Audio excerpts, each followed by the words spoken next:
Hello friends, I am your study mate Sarika Ramola और आज हम पढ़ेंगे उत्तराखंड में नैनीताल जनपद को। फ्रेंड्स, हम इस जनपद में भी इम्पॉर्टेंट फैक्ट पढ़ेंगे जो एग्ज़ाम पॉइंट ऑफ व्यू से इम्पॉर्टेंट होगा। ये वीडियो हो सकता है थोड़ा लंबा हो क्योंकि हम एक ही पार्ट में इसे करेंगे, तो आप लोग इस वीडियो को पूरा और ध्यान से देखिएगा, नोट्स बनाइएगा और हम लोग स्टार्ट करते हैं नैनीताल जनपद को। और साथ ही मैं आपको ये भी बता दूं कि जो हमारे उत्तराखंड के एग्ज़ाम हैं उनमें अब सिलेबस उत्तराखंड का ज़्यादा है। मिनिमम यहाँ से 40 क्वेश्चन आ रहे हैं जो कि सिलेक्शन के हिसाब से बहुत ज़्यादा हैं, तो हमें किसी भी पोर्शन को छोड़ना नहीं है, सब कवर करने हैं। और अगर आप देखेंगे जो पुराने क्वेश्चन पेपर हैं, हर जनपद से कोई ना कोई क्वेश्चन उठा के पूछा गया है, तो आप लोग इसे ध्यान से देखिएगा नैनीताल जनपद को। जो नैनीताल जनपद है वो नैनीताल एक नगर है और उसी नगर के नाम से उस जनपद का नाम नैनीताल पड़ा है, जो कि उत्तराखंड और भारत का एक बहुत ही खूबसूरत सा पर्यटक स्थल है। नैनीताल को सरोवर नगरी और झीलों की नगरी भी कहा जाता है। ठीक है, कुमाऊं मंडल का एक जिला है और इसको किस नाम से जाना जाता है? नैनीताल नाम से जाना जाता है, जिसे सरोवर नगरी और झीलों की नगरी इसके उपनाम है। माना जाता है कि नैनीताल की खोज 1841 में पी बैरन ने की थी। किसने की थी? पी बैरन ने 1841 में की थी। पी बैरन ने अपनी पुस्तक वंडरिंग इन द हिमालय में इसके बारे में बताया था, नैनीताल के बारे में। इसीलिए आपको ध्यान रखना है कि जो वंडरिंग इन द हिमालय पुस्तक है वो किसकी पुस्तक है? पी बैरन की है। अब हम नैनीताल जनपद के भौगोलिक स्थिति को देख लेते हैं मानचित्र के थ्रू। यहाँ पे मैप दिया गया है उत्तराखंड का, इसमें हम देखेंगे नैनीताल को। चलिए, जैसे कि हमने नैनीताल को बताया कि ये क्या है? कुमाऊं मंडल का एक जिला है और जो नैनीताल जिला है इसका मुख्यालय भी कहाँ पे है? नैनीताल में ही है। ठीक है, अब हम नैनीताल को देख लेते हैं पहले किन किन राज्यों से इसकी सीमा स्पर्श करती है। ये नैनीताल जिला है। ठीक है, अब आप देखिए जो नैनीताल है इसकी सीमाएं लगती हैं पौड़ी गढ़वाल से, अल्मोड़ा से, चंपावत से और उधम सिंह नगर से, यानी 4 जनपदों की सीमाओं को स्पर्श करता है नैनीताल। तो ऐसे भी क्वेश्चन पूछे जाते हैं जैसे कि नैनीताल जिले की सीमा किस जिले को स्पर्श करती है और किसको नहीं, ऐसे क्वेश्चन भी बहुत बार पूछे गए हैं। तो आपको ध्यान रखना है नैनीताल 4 जिलों की सीमाओं को टच करता है, पौड़ी, अल्मोड़ा, चंपावत और उधम सिंह नगर। ठीक है, अगर हम इसको इस तरीके से कैटेगराइज करें, नॉर्थ, ईस्ट, वेस्ट, साउथ के हिसाब से देखें तो नॉर्थ में है इसके अल्मोड़ा, ठीक है, इसके वेस्ट में है पौड़ी गढ़वाल, इसके साउथ में है उधम सिंह नगर और इसके ईस्ट में है चंपावत। नैनीताल की जो समुद्र तल से ऊंचाई है वो है 1938 मीटर और जो नैनीताल शहर है वो चारों तरफ से 7 पहाड़ियों से घिरा हुआ है और इन पहाड़ियों में जो सबसे ऊंची पहाड़ी है वो नैना पीक है, जिसे चाइना पीक भी कहा जाता है। ठीक है, नैनीताल शहर क्या है? 7 पहाड़ियों से घिरा हुआ है, कई बार क्वेश्चन पूछा गया है। और सबसे ऊंची पहाड़ी है कौन सी? नैना पीक, या इसे चाइना पीक भी कहते हैं। चलिए नेक्स्ट देख लेते हैं नैनीताल जनपद का प्रशासन। सबसे पहले हम बात करते हैं विधानसभा सीटों की। तो नैनीताल में जो विधानसभा क्षेत्र हैं, विधानसभा सीटें हैं, वो कितनी हैं? 6 हैं। इनमें से जो नैनीताल विधानसभा सीट है वो एससी के लिए आरक्षित की गई है। ठीक है, नैनीताल विधानसभा क्षेत्र को किसके लिए आरक्षित किया गया है? शेड्यूल कास्ट के लिए, 6 सीटों में से। इसी के साथ नैनीताल की हम बात करेंगे तो ये एक लोकसभा सीट भी है, जिसे हम एक लोकसभा क्षेत्र भी कहते हैं। जैसे कि आप लोगों को पता होगा कि लोकसभा की सीटें उत्तराखंड में कितनी हैं? 5 लोकसभा सीटें हैं। एक तो नैनीताल हो गया, दूसरा है अल्मोड़ा, तीसरा है टिहरी गढ़वाल, चौथा है गढ़वाल यानी पौड़ी और 5वां है हरिद्वार। तो ये 5 सीटें किसकी हैं? लोकसभा की। इन सीटों से लोकसभा के प्रतिनिधि चुन के जाते हैं उत्तराखंड से। ठीक है, तहसील की हम बात करेंगे तो 9 तहसीलें नैनीताल में हैं और साथ ही 8 विकासखंड नैनीताल में हैं। नैनीताल जिले का जो मुख्यालय है वो नैनीताल शहर में ही है, अभी मैंने आपको बताया था। जैसे नगर निगम की बात करेंगे तो एक नगर निगम है यहाँ पे, और वो कौन सा है? हल्द्वानी नगर निगम। लिंगानुपात सेक्स रेशियो की बात करते हैं नैनीताल जिले की, तो वो है 934। साक्षरता दर देखते हैं नैनीताल की, वो है 83.88% है। और उत्तराखंड में साक्षरता में दूसरा स्थान किसका है? नैनीताल का है। पहला स्थान किसका है? देहरादून का साक्षरता में, और दूसरा स्थान किसका है? नैनीताल जनपद का। ठीक है, एक क्वेश्चन यहाँ से बन जाता है। नेक्स्ट क्वेश्चन है महिला साक्षरता दर। जो महिला साक्षरता दर है नैनीताल की, वो है 77.3% है। और महिला साक्षरता में भी ये दूसरा स्थान रखता है। ठीक है, पहला स्थान देहरादून है और दूसरा नैनीताल का। तो टोटल जो साक्षरता है, कुल साक्षरता की हम बात कर रहे हैं, पहले नंबर पे देहरादून है और दूसरे पे नैनीताल। सेम वैसे ही क्वेश्चन महिला साक्षरता दर को देख लेते हैं, पहला स्थान देहरादून का और दूसरा नैनीताल का। अब हम देख लेते हैं कि नैनीताल का इतिहास क्या क्या रहा है, और हम लोग इसमें बहुत ज़्यादा डिटेल में नहीं जाएंगे, हम इसको एग्ज़ाम पॉइंट ऑफ व्यू से देखेंगे। चलिए, जब गोरखाओं ने 1815 में कुमाऊं और गोरखाओं को अंग्रेजों ने जब हराया 1815 में, तो उसके बाद कुमाऊं और गढ़वाल का जो क्षेत्र है, इस पर पूरी तरीके से अधिकार किसका हो गया था? अंग्रेजों का अधिकार हो गया था। जब अंग्रेजों का इस पे अधिकार हुआ, तो कुमाऊं मंडल के जो कमिश्नर थे वो कौन बने? ई गार्डनर बने। ठीक है, ई गार्डनर ने कुमाऊं के कमिश्नर की कमान संभाली। उनके सहायक के रूप में लाया गया जीजे ट्रेल को। इसको ध्यान रखिएगा, कई बार क्वेश्चन आता है कि कुमाऊं मंडल के पहले कमिश्नर कौन थे, तो इसमें ऑप्शन दिया रहता है, ट्रेल भी रहता है, लेकिन आपको आंसर सही बताना है, जो कि क्या है? गार्डनर थे। ई गार्डनर इसके पहले कमिश्नर थे। इसी के साथ अगर आप देखेंगे तो ट्रेल पहले व्यक्ति थे जिन्होंने नैनीताल की यात्रा की थी। ठीक है, ट्रेल पहले व्यक्ति थे जिन्होंने नैनीताल की यात्रा की थी। इसके बाद आप देखिए कि 1839 में एक अंग्रेज व्यापारी पी बैरन, जो कि शाहजहांपुर का एक चीनी व्यापारी था, चीनी यानी शुगर से यहाँ पे हम बात कर रहे हैं, एक चीनी व्यापारी था। वो पर्वतीय क्षेत्र घूमने आया था। घूमते घूमते क्या होता है कि कुछ पर्वत चोटियों के पीछे उसे एक खूबसूरत सी झील दिखाई देती है। जब वो उस झील के पास पहुंचता है, तो उसी दिन डिसाइड करता है, एक योजना बनाता है कि मैं इस झील के आसपास एक सुंदर सा नगर बसाऊंगा। ठीक है, तो इसकी इसकी जो खोज की है वो किसने की है? पी बैरन ने, नैनीताल की।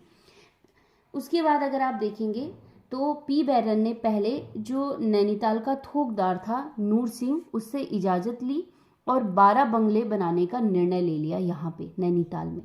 फिर इसके बाद 24 नवंबर 1841 को नैनीताल के खोज की खबर कलकत्ता के इंग्लिश न्यूज़पेपर में छपी, और 1942 में पी बैरन ने अपने पिलग्रिम नामक कॉटेज बनवाया वहीं पे अपने लिए। ठीक है, पिलग्रिम नामक कॉटेज बनवाया। तो कई बार क्वेश्चन भी पूछा जाता है। ठीक है, और इस चीज़ के बारे में जो उनकी यात्रा रही और खोज रही नैनीताल के बारे में, उन्होंने अपनी पुस्तक वंडरिंग इन द हिमालय में इसकी जानकारी दी। ठीक है, इसके बाद अगर आप देखेंगे तो पी बैरन ने 1942 में ही नैनीताल को बसाने की जो जिम्मेदारी दी, वो दी मोतीलाल शाह को। ठीक है, कई बार ये भी क्वेश्चन पूछा जाता है कि नैनीताल बसाने की जिम्मेदारी किसको दी गई थी? पी बैरन द्वारा, तो मोतीलाल शाह को दी गई थी। नेक्स्ट क्वेश्चन देख लेते हैं। मोतीलाल शाह ने नैनी झील के तट पर ही नैना देवी मंदिर बनवाया था। जो नैना देवी मंदिर है वो कहाँ पे है? नैनी झील के पास में ही है। और किसने इसका निर्माण करवाया था? मोतीलाल शाह ने। इसी के साथ अगर आप देखेंगे तो धीरे धीरे अंग्रेजों ने क्या कर दिया, अब ये जो क्षेत्र था पूरा, इस पर भी उन्होंने अपना पूरा अधिकार जमा लिया था। ठीक है, 1850 में नैनीताल नगर निगम का गठन किया गया, 1850 में, ध्यान रखिएगा।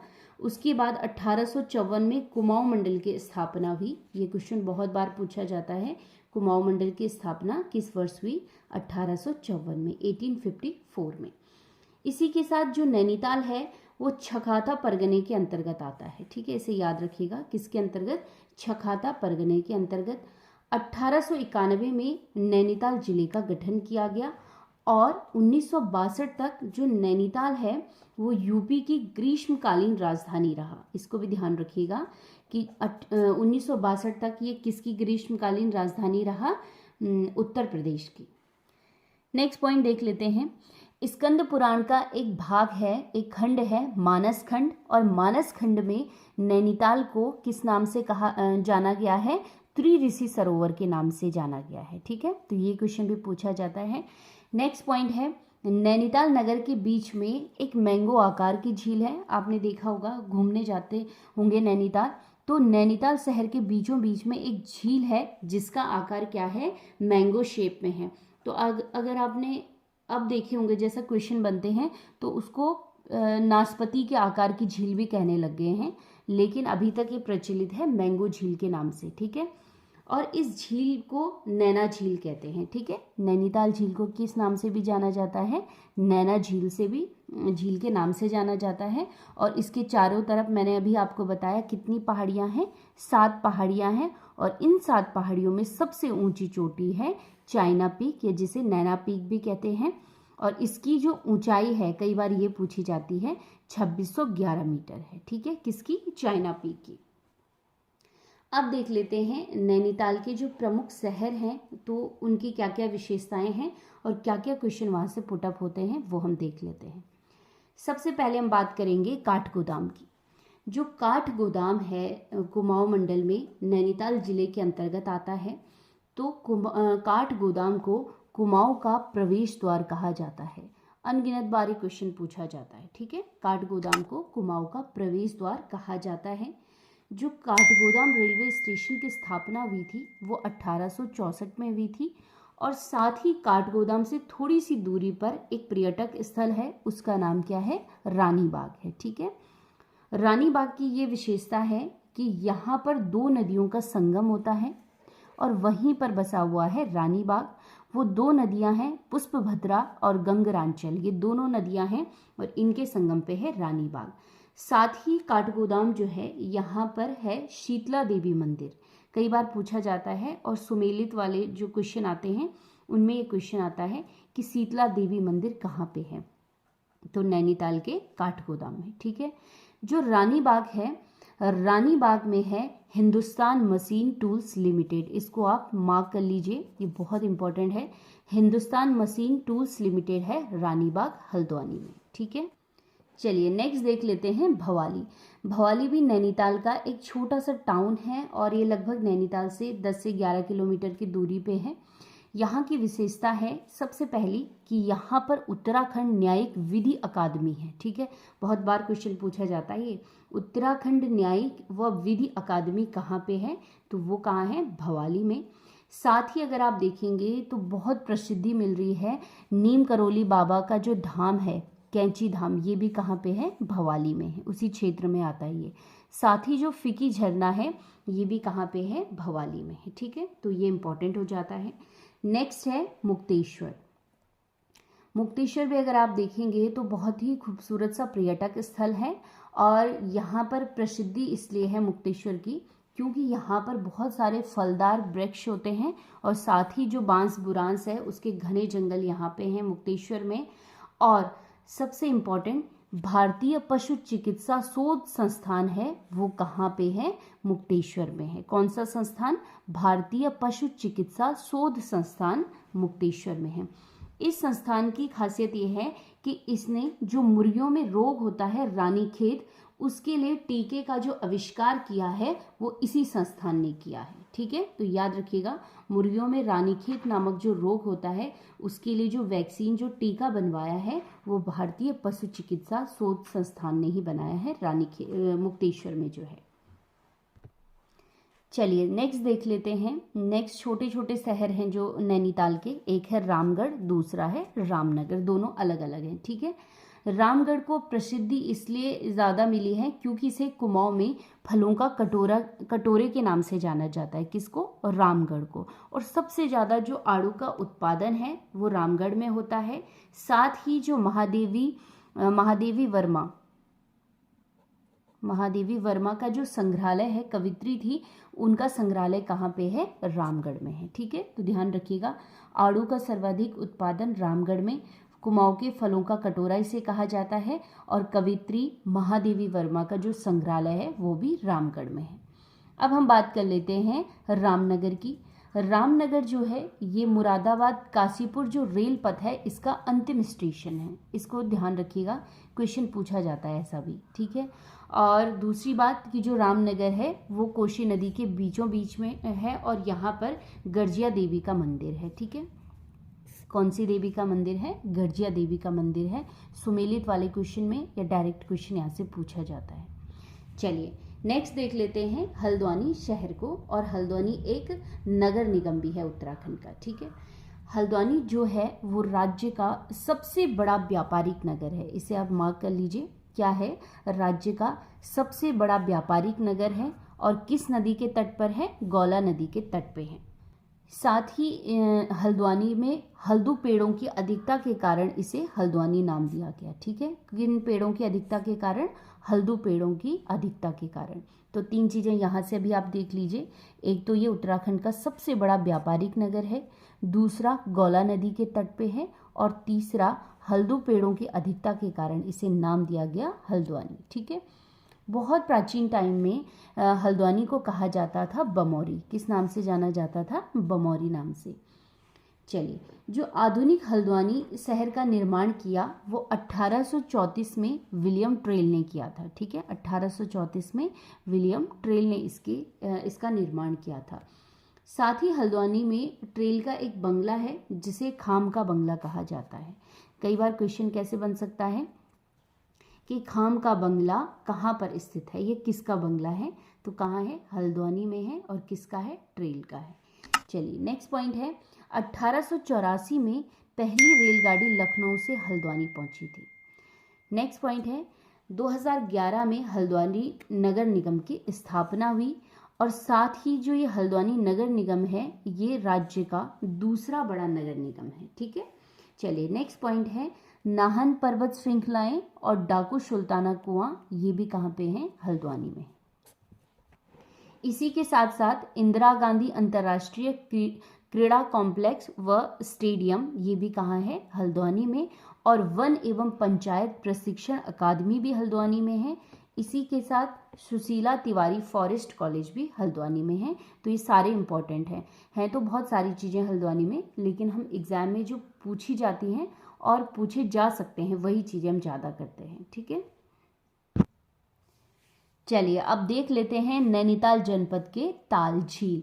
नैनीताल की बात हो रही है और ताल की हम बात न करें तो ऐसा हो नहीं सकता, क्योंकि नैनीताल जो है इसमें बहुत सारे ताल हैं। तो हम कुछ ताल जो एग्जाम में पूछे जाते हैं और जिनके कुछ महत्व हैं उनको देख लेते हैं। सबसे पहले हम बात करते हैं भीमताल की।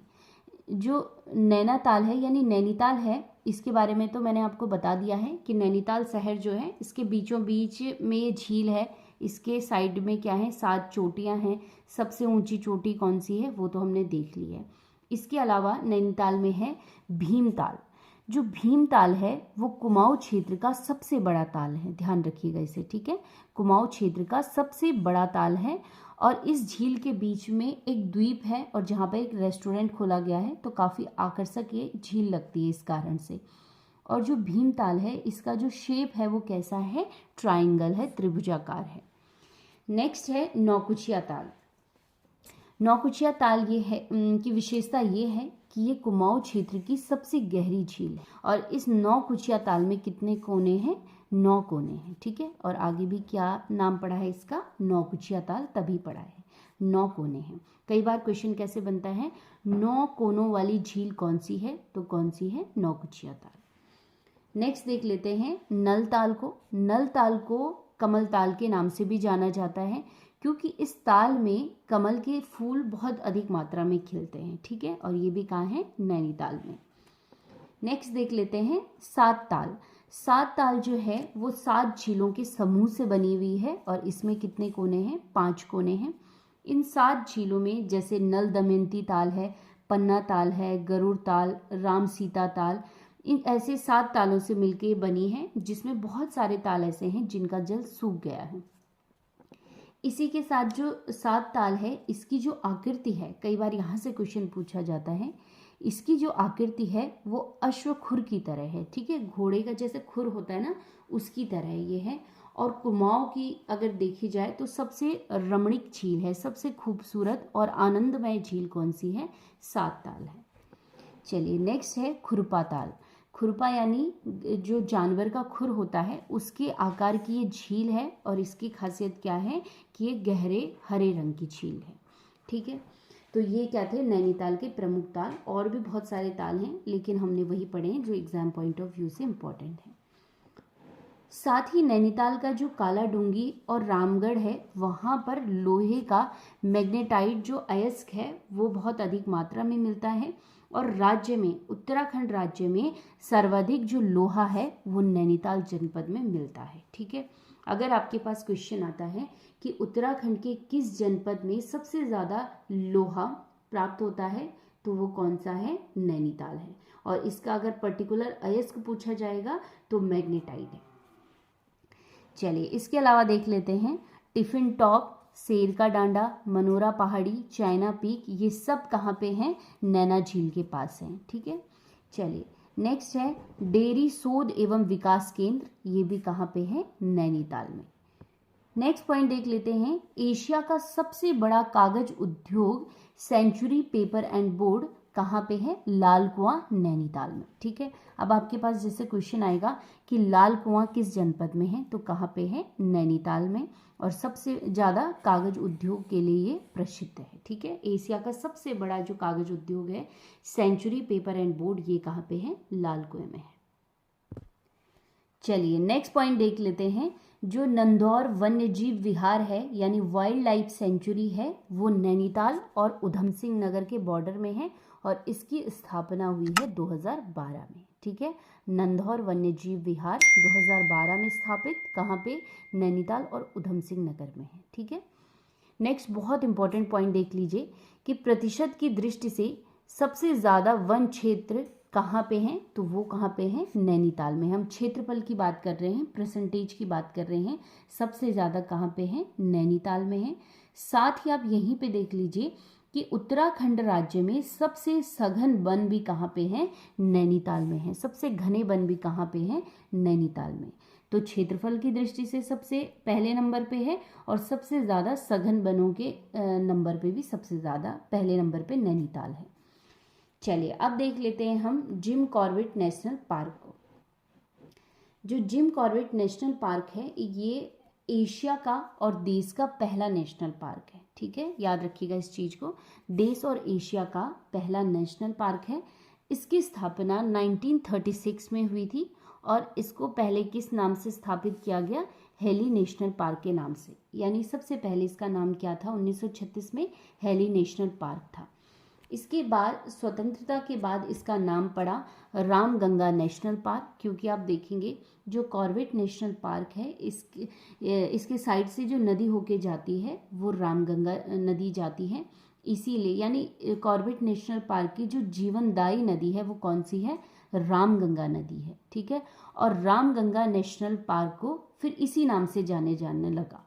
उसके बाद 1957 में प्रकृति प्रेमी जिम कॉर्बेट के नाम से इस पार्क का नाम कॉर्बेट नेशनल पार्क पड़ा। ठीक है, क्या पड़ा? कॉर्बेट नेशनल पार्क पड़ गया। ये जो पार्क है ये नैनीताल और पौड़ी जनपद में है और इसका ज़्यादातर हिस्सा जो है वो पौड़ी जनपद में है। ठीक है, इसका कुल क्षेत्रफल है 520 वर्ग किलोमीटर स्क्वायर, इसका क्या है? क्षेत्रफल है। बहुत सारी जगह में 521 भी लिखा रहता है, लेकिन अगर आप ज़्यादातर देखेंगे ज़्यादातर बुक्स में इसका जो क्षेत्रफल है वो 520 किलोमीटर स्क्वायर ही है। ठीक है, अब देखिए नेक्स्ट पॉइंट बहुत इंपॉर्टेंट है क्योंकि यहाँ से बहुत बार क्वेश्चन पूछा जाता है। जो कॉर्बेट नेशनल पार्क है इसका जो प्रवेश द्वार है वो कौन सा है? ढिकाला है। कौन सा है? ढिकाला है। और किस साइड से खुलता है ये? नैनीताल की साइड से है। ठीक है, यानी प्रवेश द्वार कहाँ से है? नैनीताल जनपद से है, जिसे किस नाम से जाना जाता है? ढिकाला के नाम से। ठीक है, इसके मध्य में है पाटली दून स्थित है इस पार्क के मध्य में। साथ ही 1973 में देश का पहला टाइगर रिजर्व बना था कॉर्बेट नेशनल पार्क, इसको आप ध्यान रखिएगा। पार के किनारे पे पूर्वी रामगंगा, जैसे मैंने आपको बताया। साथ ही उत्तराखंड में सर्वाधिक जो पर्यटक आते हैं वो कार्बेट नेशनल पार्क में ही आते हैं, ठीक है। जो सबसे ज़्यादा पर्यटक आते हैं नेशनल पार्कों में, वो सबसे ज़्यादा किस में आते हैं? कार्बेट नेशनल पार्क में।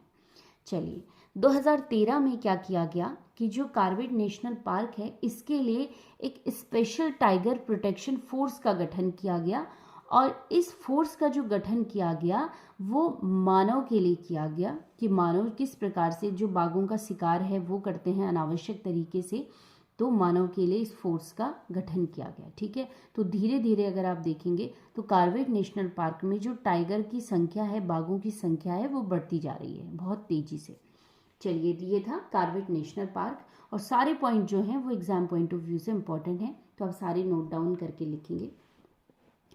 अब देख लेते हैं उच्च न्यायालय भवन नैनीताल।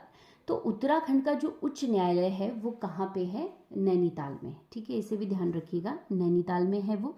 पहले जो नैनीताल का जो हाईकोर्ट का भवन है उसको गवर्नर हाउस कहा जाता था, और 1857 में इसकी नींव रखी गई, जो 1900 में राजभवन के नाम से बनकर तैयार हुआ। इसका निर्माण करवाया गया था सर सेंटोनी मैकडॉनल द्वारा, और इन्होंने इसको गॉथिक शैली में बनवाया था। किस शैली में? गॉथिक शैली में। अगर आपके पास क्वेश्चन आता है कि जो वर्तमान हमारा हाई कोर्ट का भवन है वो किस शैली में बनाया गया है, तो इसका राइट आंसर क्या आ जाएगा? गॉथिक शैली में, ठीक है। चलिए, नेक्स्ट पॉइंट है, जो राजभवन है उसको गवर्नर हाउस भी कहते हैं, ये मैंने आपको पहले ही बता दिया। इसी के साथ अगर आप देखेंगे तो पहली महिला गवर्नर जो इस हाउस में रही हैं as a governor Uttar Pradesh की, वो कौन थी? सरोजनी नायडू। इस क्वेश्चन को ध्यान रखिएगा, नया सा क्वेश्चन है। राजभवन में रहने वाली प्रथम भारतीय महिला गवर्नर सरोजनी नायडू, जो उत्तर प्रदेश की गवर्नर रही। नेक्स्ट देख लेते हैं हम नैनीताल जनपद में आर्यभट्ट प्रेक्षण विज्ञान शोध संस्थान, जिसे हम कहते हैं Aryabhatta research institute of observational sciences, यानी एरीज के नाम से इसे जाना जाता है, ठीक है। ये जो संस्थान है ये एक तारामंडल और भौतिकी शोध संस्थान है, ठीक है। तारा एवं भौतिकी शोध संस्थान है, इसको हम शॉर्ट में क्या कहते हैं? एरीज कहते हैं। चलिए, इसकी जो स्थापना हुई थी वो 1954 में उत्तर प्रदेश के वाराणसी में हुई थी। कई बार ये क्वेश्चन पूछा जाता है, ठीक है। 1954 में वाराणसी में हुई थी। इसके बाद एरीज को 1955 में नैनीताल के शेर का डांडा में स्थापित किया गया। फिर इसके बाद 1961 में नैनीताल के मनोरा पहाड़ी में लाया गया। इसके बाद धीरे धीरे ऐसा ही प्रोग्राम चलता रहा, और 2004 में भारत सरकार ने इसे एक स्वायत्त शासी संस्थान घोषित कर दिया।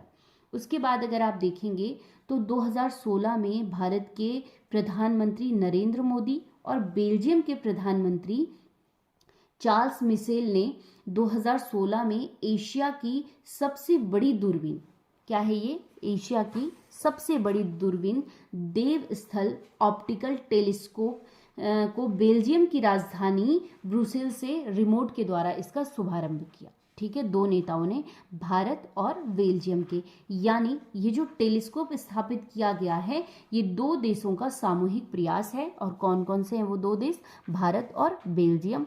और दूसरा पॉइंट यहाँ से क्या निकल के आता है कि ये क्या है? एशिया की सबसे बड़ी ऑप्टिकल दूरबीन है। तीसरा, ये कहाँ पे है? नैनीताल के देवस्थल में, और कौन सी पहाड़ी पर? मनोरा पहाड़ी पर। चलिए, नेक्स्ट पॉइंट देख लेते हैं कि नैनीताल जनपद में प्रमुख संस्थान या विभाग कौन कौन से हैं। क्योंकि नैनीताल में अगर आप देखेंगे, हल्द्वानी नैनीताल में बहुत सारे संस्थान हैं, जैसे देहरादून में हैं, तो हम इम्पोर्टेंट देखते हैं कौन कौन से हैं, ठीक है। सबसे पहले हम बात करते हैं लोक संस्कृति संग्रहालय की, जो स्थापित किया गया था यशोधर मठपाल द्वारा 1983 में। चलिए, नेक्स्ट है तितलियों का संग्रहालय, ये है भीमताल में। भीमताल कहाँ? नैनीताल में। चलिए, नेक्स्ट है फॉरेस्ट ट्रेनिंग इंस्टीट्यूट, ये है हल्द्वानी में। इसको ध्यान रखिएगा, फॉरेस्ट ट्रेनिंग इंस्टीट्यूट कहाँ पे है? हल्द्वानी में। नेक्स्ट है उत्तराखंड प्रशासनिक प्रशिक्षण अकादमी, ये स्थापित की गई नैनीताल में 1988 में, ठीक है। जितने भी उत्तराखंड के पीसीएस अधिकारी बनते हैं वो ट्रेनिंग लेने के लिए कहाँ जाते हैं? नैनीताल में। चलिए नेक्स्ट पॉइंट देख लेते हैं। नेक्स्ट संस्थान वो है राष्ट्रीय पादप एवं जैविकी अनुसंधान केंद्र। राष्ट्रीय की बात की जा रही है, ठीक है। ये भी है भवाली में। भवाली को कहीं कहीं पे भुवाली भी लिखा जाता है, तो कंफ्यूज नहीं होना है। भुवाली और भवाली दोनों एक ही हैं, ठीक है। राष्ट्रीय पादप एवं जैविकी अनुसंधान केंद्र भवाली। नेक्स्ट देख लेते हैं, बहुत इंपॉर्टेंट है ये, कई बार बहुत इजी क्वेश्चन आता है, हम उसे भी नहीं कर पाते हैं कन्फ्यूज़न की वजह से। तो अब देखिए, जो उत्तराखंड का शिक्षा एवं परीक्षा परिषद है वो कहाँ है? रामनगर में है। और रामनगर कहाँ है? नैनीताल जनपद में, ठीक है। नेक्स्ट है 1966 में जो घोड़ाखाल में सैनिक स्कूल है, इसकी स्थापना की थी जयमल सिंह ने की थी, ठीक है। कब? 1966 में। नेक्स्ट पॉइंट है शेरवुड जो कॉलेज है वो 1869 में नैनीताल में स्थापित किया गया। इसकी स्थापना 1869 में स्थापित किया गया। कहाँ पे? नैनीताल में। चलिए नेक्स्ट पॉइंट है कालाडूंगी नैनीताल में जिम कार्बेट का मकान और संग्रहालय है। अगर आपके पास क्वेश्चन आता है कि जिम कार्बेट संग्रहालय कहाँ है, तो कहाँ पे है? कालाडूंगी में। चलिए नेक्स्ट पॉइंट है 1905 में भारतीय सेना का जो ईस्टर्न कमांड का मुख्यालय स्थापित किया गया, वो भी कहाँ किया गया? नैनीताल में। और लास्ट पॉइंट है विक्टोरिया बांध, वो कहाँ है? भीमताल में, नैनीताल में। भीमताल जो कि कहाँ है? नैनीताल में। तो हमने नैनीताल से जितने भी इम्पोर्टेंट पॉइंट्स हैं वो लगभग सारे पढ़ लिए हैं। अगर कोई पॉइंट छूट जाते हैं तो जब हम इनके क्वेश्चन आंसर सीरीज स्टार्ट करेंगे उसमें हम इसे कवर कर लेंगे।